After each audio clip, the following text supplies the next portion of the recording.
Kung ikaw pa mga bossing ko ay lagi na lamang pong walang pera mga bossing ko, ay mainam na subukan nyo po itong gawin mga bossing ko. At sinasabi ko po sa inyo po mga bossing ko, hindi biro-birong swerte ang maaaring mapa sa inyo. Pero syempre mga bossing ko, kung tungkol sa usapin ng pera ang inyong problema, mas mainam po mga bossing ko, lalo kayong magsisipag, lalo kayong magtsatsaga. At syempre huwag kang makakalimot, magdasal. Yan po ang numero uno mga bossing ko na pamamaraan para po siksik-liglig at umaapot, napakaraming blessing ang dumating mga bossing. At pagkatapos, sabayan nyo pa ng gatong mga pamamaraan mga bossing. Para sa akin mga bossing, walang imposible, lalo na kung ikaw po ay matyaga, masipag, hindi sumusuko sa hamon ng buhay, lalo-lalo na kung meron kang mga gatong mga pamamaraan mga bossing ko, upang sa ganon, masigit ka na maka-attract ng swerte tagumpay. Ngayon pa mga bossing, ano po ang dapat nating gawin? Ito pa mga bossing ko ang ating barya. Ang barya natin, haluan nyo po mga bossing ko ng silver, ng gold, yung 5 piso, at ganoon din po ang 20 pesos na merong rose gold. At tatlong kulay na ito mga bossing ko ay makakatulong upang sa ganon, makapagtaboy ka ng kamalasan. Ang silver, ayaw niyan mga bossing ko ng mga taong gumagamit ng kaliwa. Kaya dapat, meron ka laging silver sa inyo pong katawan. Or kaya po sa inyong tahanan, dapat meron kang ganyan na mga pakalat-kalat. Kasi sinasabi rin nila na napakaswerte kapag po pakalat-kalat yung wealth ninyo, itong pera natin.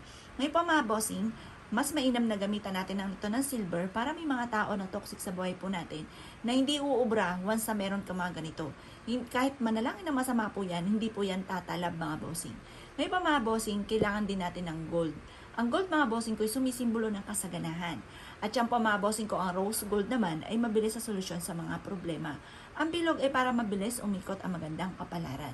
Maganda na meron kang ganito mga bossing ko at makakatulong po ito upang sa ganun ay masigit ka na maka-attract ng swerte tagumpay. Ngayon pa mga bossing, ang gagawin nyo lamang, sa umaga mga bossing ko, matapos nyong hawiin ang inyo pong mga kortina, pintuan, papasukin ang liwanag ng sinag ng araw, itaboy ang mga kamalasan. Ang gawin nyo po, nakatayo ka sa labas ng inyo pong main door at ihagis nyo po ito ng paloob ng inyo pong tahanan. Nakatayo ka doon sa labas, pagkatapos nakaharap ka sa paloob at ihagis nyo po ito sa loob ng inyong tahanan. Ang kalansing po ng ating pong barya ay nagtatawag ng swerte. Ang kalansing naman ng ating barya ay nagtataboy din ng kamalasan. Upang sa ganon kayo po ay maka-attract ng swerte tagumpay sa buhay, mainam na gawin nyo po ito. Matapos po ninyong pakalansingin ang barya, ilagay nyo po ito mga bossing ko ang mga barya sa bawat sulok ng inyong tahanan. Ito po ay magtatawag ng swerte. Magtatawag ito na napakaraming pera. Bukod sa inyong pagiging masipag, matyaga, at hindi nakakalimot magdasal, subukan nyo po ito dahil marami na nagpatotoo na sila po ay sinuwerte dito mga bossing. Kailangan tambalan natin ng pampaswerte ang ating pagiging masipag at matyaga upang sa ganoon na may patutunguhan ng ating pinaggagawa. Kasi minsan may mga pagkakataon, masipag ka, madiskarte, pero nadadali ng kamalasan. Tapos magkakaroon ng sakit sa ganito, imbis na makapundar ka, makabili ka, nagkakaroon ng mga balakid. Or kaya po mga bossing ko, may biglang dapat nabili na kagastusan na hindi naman natin gusto. Wala namang may gusto na magkaganon. Kaso nga lang, syempre, unahin natin yon.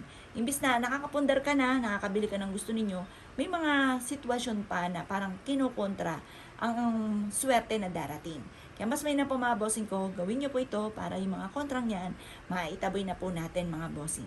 Pero syempre, sabi nga po nila, kapag ikaw ay sinubok at napakarami mong problema, humanda ka dahil ang kasunod na yan, para panay blessing, parang puro blessing naman ang darating. Ngayon po mga bossing, at anuman, mainam na meron po tayong pantawag na swerte. Kaya kung pinaniwala at nais po itong gawin, ay siya mga bossing, good luck po sa po lahat!